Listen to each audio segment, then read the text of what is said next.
Hey everybody, Tony D and Little Joan with a screenwriter's rant on Reminiscence with Hugh Jackman, Wolverine, in a movie where he's not Wolverine, where he's like super acting hard like an actor can.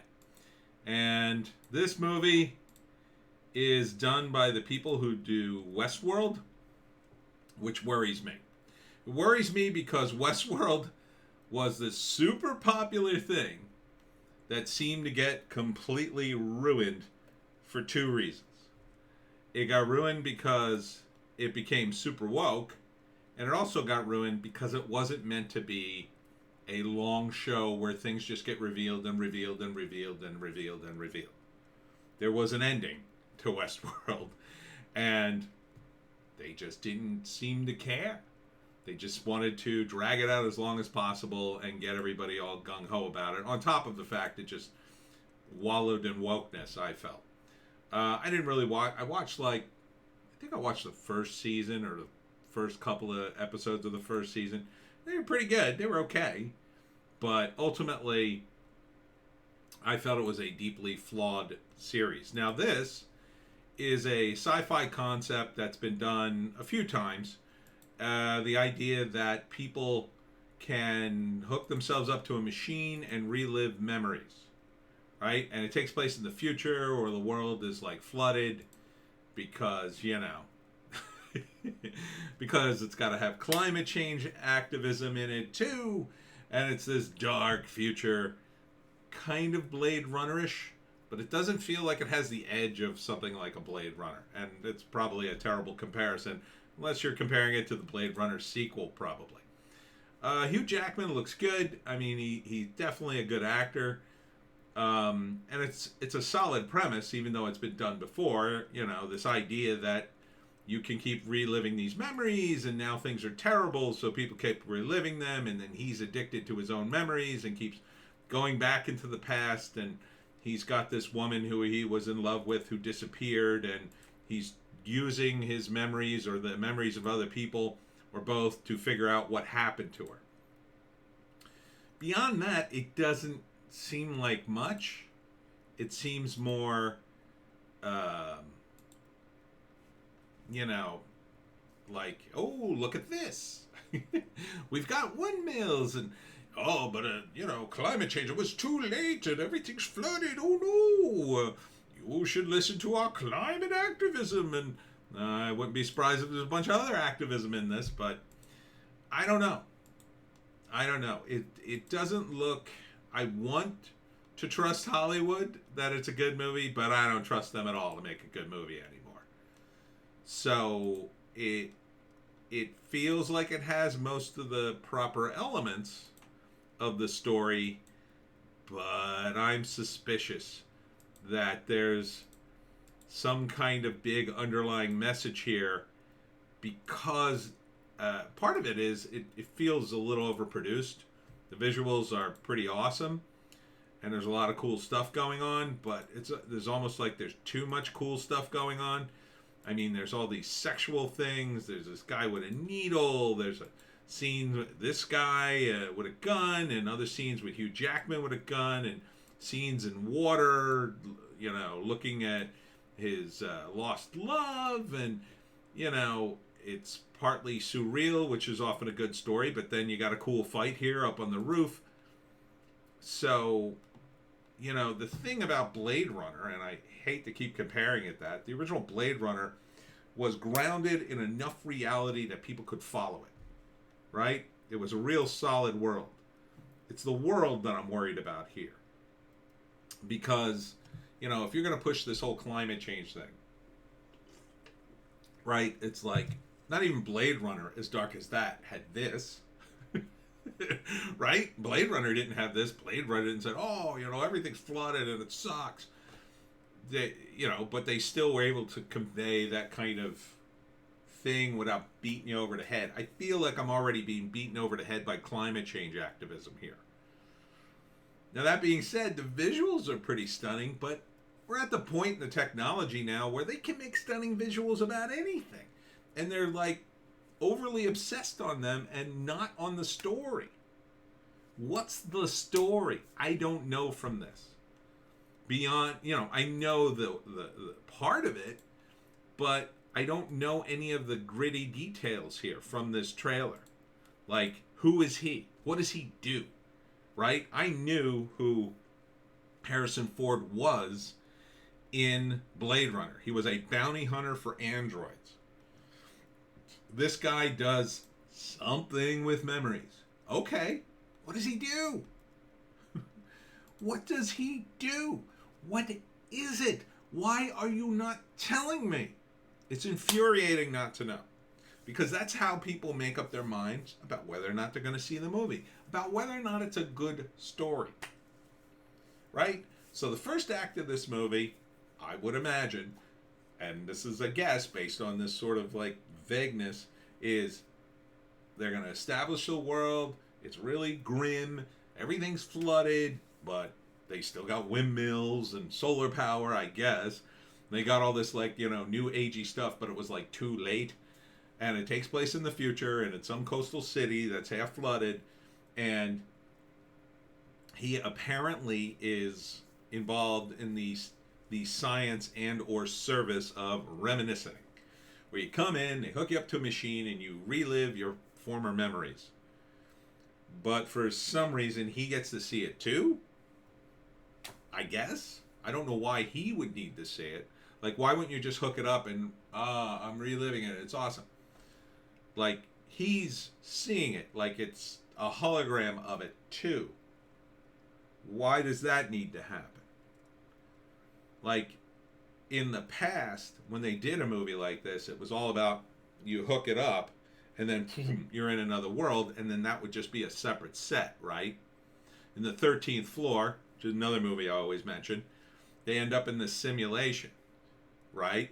They're doing these simulations in the past and the modern era that we relate to in the movie, spoilers, also turns out to be a simulation, and that's the big hook in the movie. But beyond that, you can wrap your brain around that, right? It's a simulation, and then the big reveal, oh no, it's a simulation inside a simulation.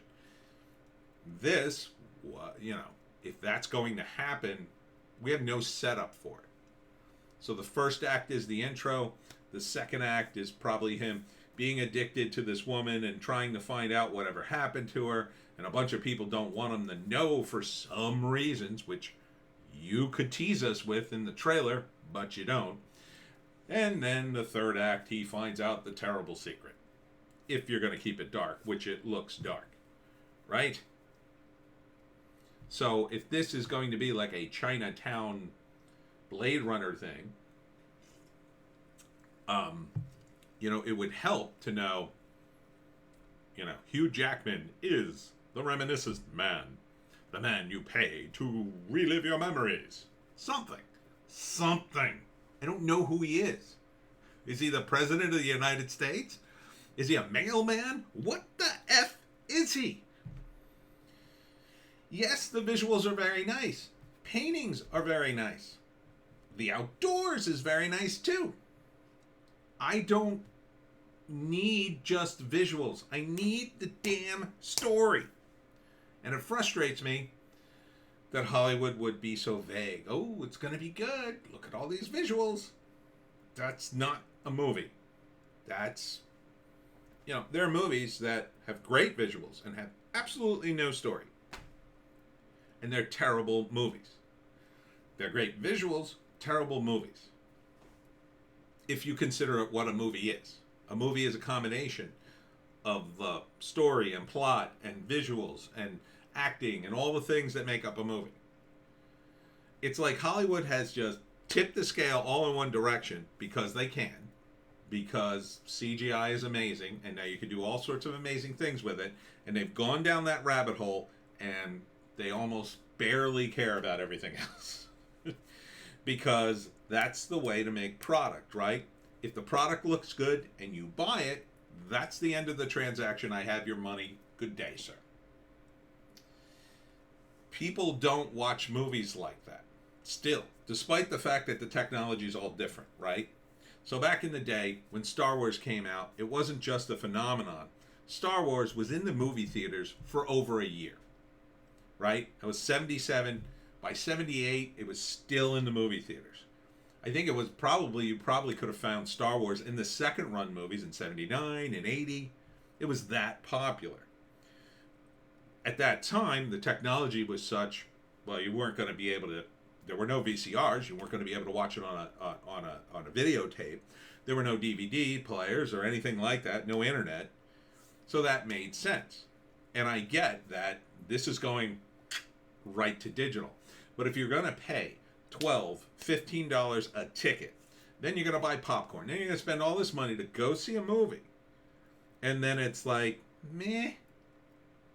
You know, it's something you could have waited for digital.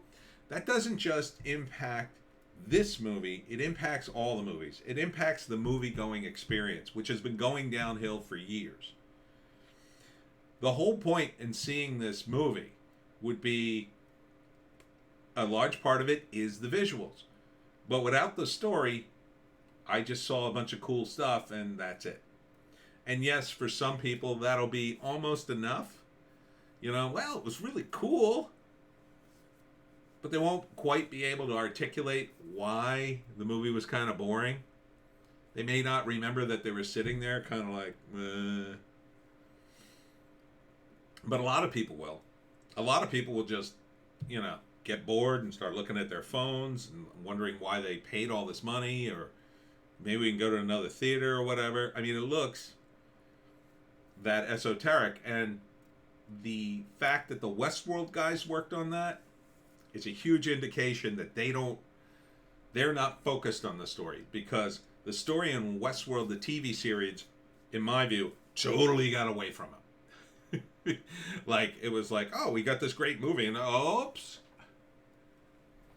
And Westworld wasn't meant to be a TV series. I assume you could get it to work if you sat me down long enough. I'm sure I could figure out something, but unfortunately, you'd probably collapse it back into the Terminator with the androids killing everybody. But without getting too far down that rabbit hole, this movie doesn't have the anchors, doesn't have the foundation in this trailer to make me go, oh, that's a good concept. It's like a vague sort of, oh, we're going to do one of these movies where, you know, memories. And, well, it's a mystery. You see, somebody died and he's in love with her. Maybe. We don't know that for sure. Is it his sister? Is it his wife? Is it someone he met? I mean, the woman in the trailer says, oh, you barely even knew this woman or whatever. You know, what about this life? Is he married to the other woman? I'm just very frustrated with this movie. This trailer doesn't tell me enough. August 10th in theaters, or August 20th in theaters and on HBO Max. I guess it'll be a pretty movie to look at. But I'm kind of down on the whole thing. I'm kind of down on, you know, I want to like this movie. I like Hugh Jackman. He's a good actor. You know, he's great as Wolverine. I want to see him succeed and, like, you know, evolve above that role, since he seems to be, like, really trying to hard to leave Wolverine behind, which I don't blame him. I mean, he's getting older or whatever, but, and really, he's an actor. He's a hardcore actor. He's a musical guy and everything. Sure, I want him to succeed, but, you know, would it be so hard to just give me that tidbit of information of what the hell this movie is? Would it be so hard just to tell me this guy does X, Y, and Z in the trailer? And I want it in the trailer. I don't want to have to Google it. I don't want to have to go on the IMDb and read the thing. I want it in the trailer. That's the point of the trailer. That's the point of these videos. I'm looking at the trailer. If the trailer's not sending me, oh, I got to see this movie. I saw the Peninsula trailer. Got to see that movie. Now, it's a different type of movie. It's all action. I'm a zombie guy. Okay. But this movie is about plot. It's about character. It's not about shooting zombies. There's almost nothing in here in terms of information. Solid, rock-hard information. And I get it. You're trying to fool us. Life is an illusion. I get it. But some of it has to be, established. I assume you're going to do that in the opening scene in a movie. Showing me the opening scene would have given me more information than what you've shown me here. What you've shown me here is a bunch of confusing stuff with no context. That's what I need. I need context. Reminiscence, coming August 20th. And that was a rant. We'll see you tomorrow. Me and Little Joan gotta go. Check out our other 2 videos on Bitchute and Rumble, and the one I did today on CRT.